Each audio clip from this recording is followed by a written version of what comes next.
Isang araw, isang santo, may maligayang pagdating sa channel na nagbibigay pugay sa mga lalaki at babae na nagmarka sa kasaysayan ng simbahan sa buong panahon.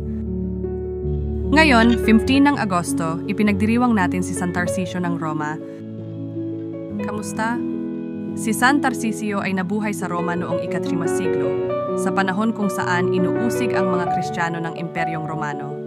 Ayon sa tradisyon, si Tarcisio ay isang batang sakristan na lubos na deboto sa kanyang pananampalataya. Isang araw, nang walang pari o diakono na maaaring magdala ng banal na Eucharistia sa mga Kristiyanong bilanggo na naghihintay ng kanilang pagbitay, nagboluntaryo si Tarcisio upang isagawa ang mahalagang misyon. Alam niyang delikado ang biyahe, ngunit matapang at puno ng pananampalataya si Tarcisio sa pagtupad sa kanyang tungkulin. Sa kanyang daan, hinarang siya ng isang grupo ng mga kabataang pagano na naghihinala na may dala siyang mahalagang bagay, ay tinangkang agawin ang banal na sakramento. Tumanggi si Tarcisio na ibigay ito, mas piniling mamatay kaysa hayaan na mapabastos ang banal na sakramento. Binugbog siya ng mga kabataan hanggang sa siya ay mapatay, ngunit sa kabila ng karahasang natamo, hindi niya binitiwan ang banal na sakramento. Siya ay namatay bilang martir, pinangangalagaan ang tunay na presensya ni Jesus sa Eucharistia.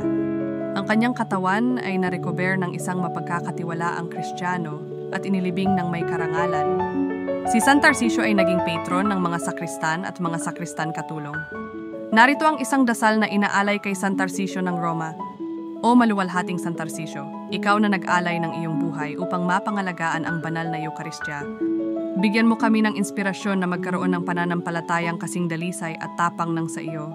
Tulungan mo kaming laging igalang ang tunay na presensya ni Jesus sa Eucharistia at mamuhay bilang mga tapat na saksi ng pagmamahal ni Kristo.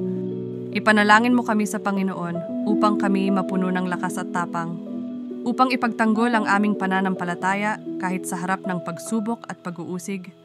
Nawa ang iyong halimbawa ay magbigay inspirasyon sa mga kabataan na buong pusong italaga ang kanilang sarili sa kanilang bokasyon bilang mga Kristiyano at sundan si Kristo ng dalisay na puso. Amen. May iba pang mga santo na ipinagdiriwang ngayong araw. Ipakikilala namin sila sa aming mga susunod na video. Maligayang pagdiriwang sa lahat ng ipinanganak ngayong araw.